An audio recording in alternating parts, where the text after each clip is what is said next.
I want to get real with you guys for a minute if you don't mind and talk a bit about mental health. It can be an extremely frustrating experience to feel ignored or to feel neglected on old school RuneScape. You may be wondering why no one notices you, why you never get the recognition you rightfully deserve for the hard work you put into this game. Well, let's take a step back and talk about real life. Let's say hypothetically you've been searching for a job for the past year and you finally got a call back. It's the Verizon store and they want to hire you to be a salesman for $14 an hour plus 3% commission on all sales. As lucrative as this already sounds, it gets even better. This job offers a $1,000 signing bonus. Of course, you won't be getting this signing bonus until you've been working there for at least 3 months, but you instantly accept the job and take out a high-interest online loan for $1,000 since you know the money is coming eventually. And so what do you do next? This is a no-brainer. You spend all the money on bonds immediately, then you instantly buy full Ancestral, and then you take out another $1,000 loan to buy a T-Bow. Next thing you know, you're standing around alking at the south of the GE, and people are finally taking notice. Beggars are approaching you and asking you for gold. Scammers are finally giving you the time of day, pretending to be your friend and asking if you want to get in a Discord call.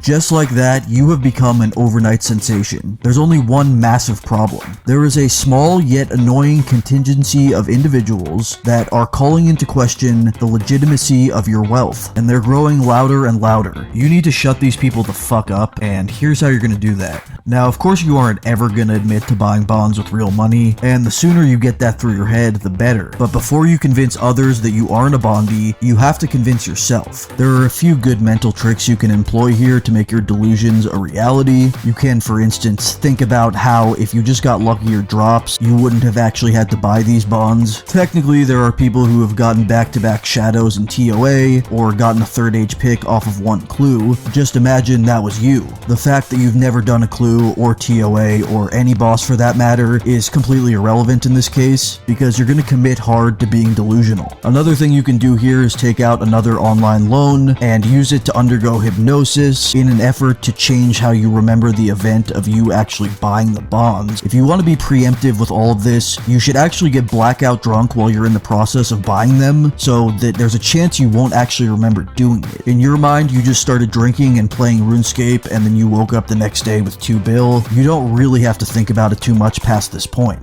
Now that you've convinced yourself that you didn't buy bonds, you can start convincing everyone around you that you didn't buy them. And how hard could it be? These people are poor in OSRS, which means they're probably too stupid to realize you're lying. With that being said, you might be around 1200 total level with 0 KCs, and you don't have the stats to PK either, so you're gonna have your work cut out for you. The obvious excuse here is that you're a mercher. This is a great method because when people ask what you merch, you actually have a viable reason not to tell them. There's no reason for you to reveal what items you merch. After all, if everyone used these items, it wouldn't be as profitable for you. That is, of course, if any of this were true. Of course, after going on your little rant about why you're not going to tell them what you merch, it's a good call to instantly start berating them to get them on the back foot. Tell them they're too stupid to merch themselves. This is going to be your bread and butter for everything. Whenever someone asks for any advice on wealth building, use this as an excuse to call them a fucking idiot for being poor. Another great explanation for huge quantities of in-game wealth is that you made it with some hardly profitable skill that you leveled up. In my case, I have 99 woodcutting on this account, so I could run with that. Of course, there's absolutely no possible way I could have made 2 bill in the process of leveling up woodcutting to 99, but that's beside the point. Numbers and statistics are your worst enemy here. If some online intellectual decides to try to crunch the numbers to prove that you couldn't possibly have made your money skilling, just berate them more. Ask them, why do they care so much? Do they even have a life? Of course, call them poor.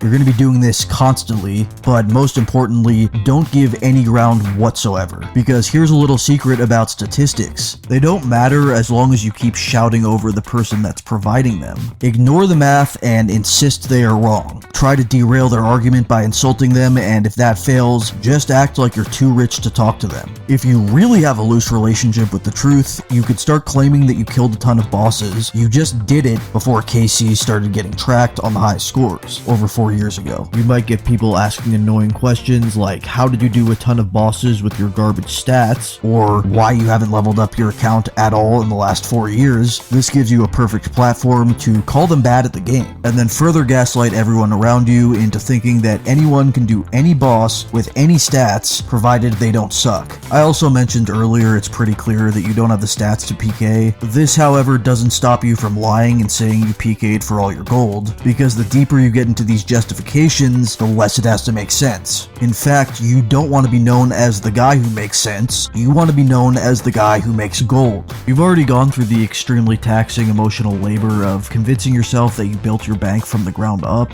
It doesn't really matter what you say to these dumb fucks at the Grand Exchange, they're just jealous of your gear anyway. You just have to get them off your back so that you open yourself up to receive the praise and recognition that you deserve. And of course, when your back is against the wall and all hope seems lost, you always have your ace in the hole. Say that you're rich in real life, and in some alternate reality, if you did somehow accidentally buy thousands of dollars worth of bonds, you wouldn't have even noticed because you make tens of thousands of dollars a day through various online businesses that you refuse to explain further. This is where you're going to bring the hammer down and insist that your detractors are not only poor in game, but also in real life. You're going to tell them that being poor is a mentality, because that's what they said in that online course that you paid for. Anyway, once you silence all the haters, you are now free to enjoy the benefits of your wealth. So get out there, spend the rest of your bond money on alcohols, and get bank standing.